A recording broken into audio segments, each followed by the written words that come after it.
Statement submit करायसाठी आपल्याला इथे चूज फाईलवरती क्लिक करायचं आहे. यावरती क्लिक केल्यानंतर आपल्याला मीडिया फाईलमध्ये जायचं आहे आणि आपल्याला बँक स्टेटमेंट हे PDF स्वरूपात तिथं अपलोड करायचं आहे. 1 MB पेक्षा फाईल कमी असायला पाहिजे आणि त्याला कुठलाही पासवर्ड असता कामा नये. फक्त सिंपल साधं बँक स्टेटमेंट आपल्याला इथं टाकायचं आहे आणि त्याला रिनेम करून घ्यायचं आहे. आता तुम्ही इथं बघू शकता की आपण याला नाव काय दिलं, बँक PDF असं सिंपल नाव ठेवायचं आहे. याच्यामध्ये कुठलंही स्पेशल कॅरेक्टर वगैरे आपल्याला टाकायचं नाही. तर अशा प्रकारे आपल्याला बँकेचं स्टेटमेंट घेऊन तिथं अपलोड करायचं आहे. फाईलची जर साईज किंवा त्याचा फॉर्मॅट जर वेगळा असेल तर ते सिलेक्ट होत नाही. bank.pdf म्हणजे आपली फाईल इथं सिलेक्ट झालेली आहे. त्यानंतर आपल्याला काय करायचं आहे, इथं इयरली टाइप ऑफ क्लेम, कारण आता तुमच्या माहितीसाठी आपण इथं मंथली सिलेक्ट करू. मंथली सिलेक्ट केलं, त्यानंतर इथं वर्ष कुठलं आहे तर आपलं 2022.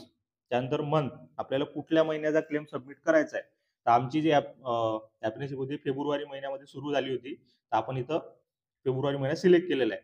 त्यानंतर benefit of under NAPS per month rupees per 25%. हे काही मुलांना आजकाल आता ॲप्रेंटिसशिप करत असताना प्रत्येक महिन्याला 1500 रुपये भेटतात. तर हे त्यासाठी आहे. तर त्यांना हे 1500 रुपये भेटत असतील, त्यांना NAPSचा जो क्लेम आहे हा भेटणार नाही.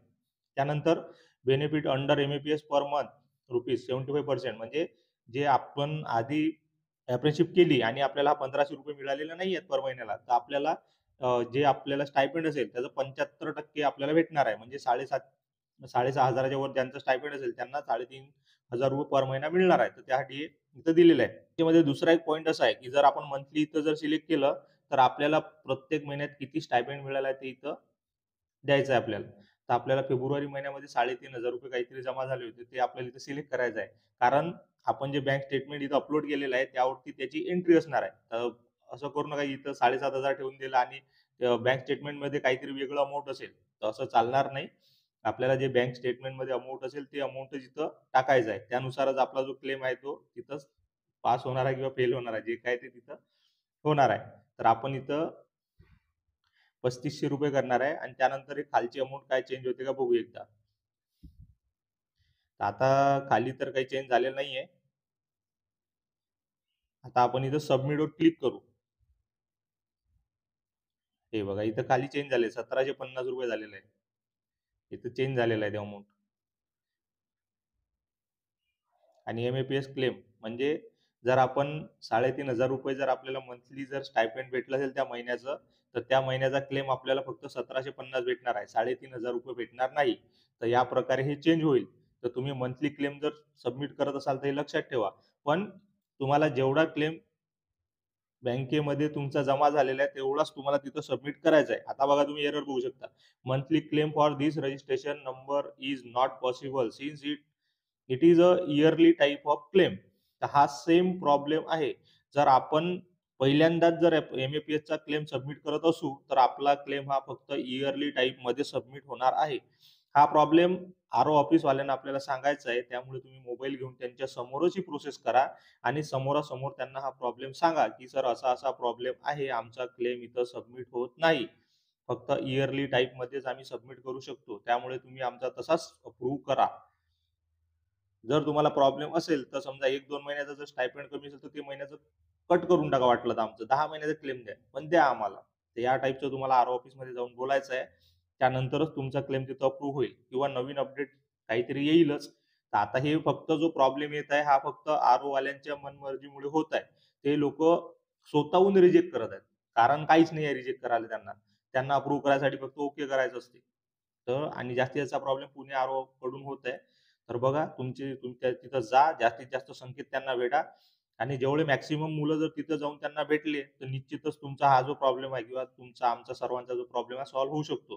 तर जास्तीत जास्त मुलांनी तिथं जा, RO ऑफिसला भेटा आणि ही प्रोसेस त्यांच्या समोर करा.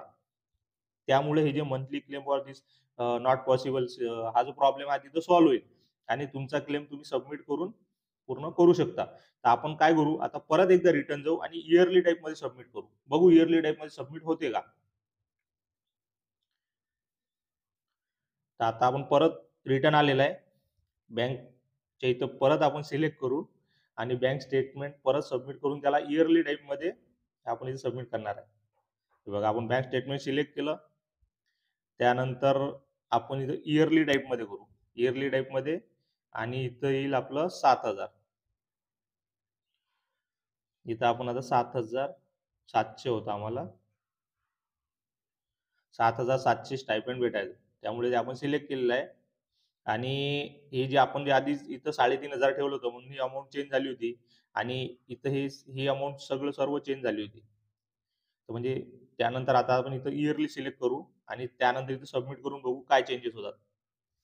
आता बघा एक वेगळाच इथं प्रॉब्लेम येत आहे. Claim with the same registration number already exist.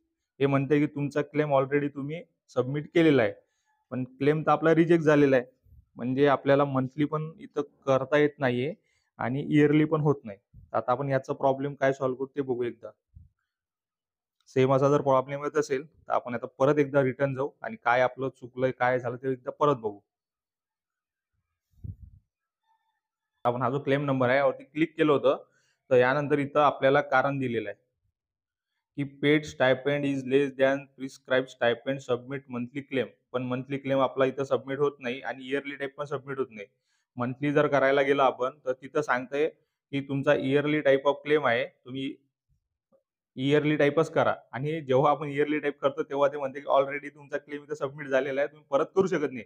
आणि जर आपण मंथली करायला गेलो तर सांगतंय की तुमचा मंथली होऊ शकत नाही, तुमचा इयरली टाईप आहे. तर या टाईपचा हा प्रॉब्लेम आहे. हा प्रॉब्लेम फक्त आर-ओ ऑफिसमध्ये जाऊनच सॉल्व्ह होऊ शकतो आणि आपल्याला आर-ओ ऑफिसला जायचं आहे, त्यांना भेटायचं आहे आणि त्यांना भेटून समोरासमोरच त्यांना हे बोलायचं आहे की सर काय करू सांगा. त्यांच्या पुढेच मोबाईल घेऊन जायचा आहे, पूर्ण प्रोसेस त्यांच्या समोर करायची आहे. कारण हे आपण इथं बसून काहीच करू शकत नाही. कारण आपला इथं मंथली पण होत नाही आणि इयरली पण होत नाही. तर तुमच्यासोबत पण सेम प्रॉब्लेम असेल तर आर-ओ ऑफिसला जा आणि 10-15 जण मिळून जा. म्हणजे त्याचा फायदा होतो किंवा कोणाला सोबत न्यायचं असेल सोबत घेऊन जा. तर काम लवकर होईल. तर अशा प्रकारे इथं ज्या लोकांना प्रॉब्लेम येत आहे त्या लोकांनी अशा प्रकारे करून बघा. आधी तर इयरली टाईप करून बघा, नाहीतर मंथली करून बघा. जर तरीही तुमचं होत नसेल तर तुम्ही आर-ओ ऑफिसमध्ये जाऊन त्यांना भेटा आणि बघा काय म्हणतात ते. नाही किंवा याच्या हेल्पलाईनवर कंप्लेंट कशी द्यायची, काय द्यायची ते फॉर्मॅट पण मी तुम्हाला सांगेल आणि त्याप्रकारे तुम्ही पण कंप्लेंट देऊ शकता. तर आजच्या व्हिडिओमध्ये एवढंच. धन्यवाद. आणि आपल्या चॅनलला जास्तीत जास्त सपोर्ट करा, शेअर करा, लाईक करा.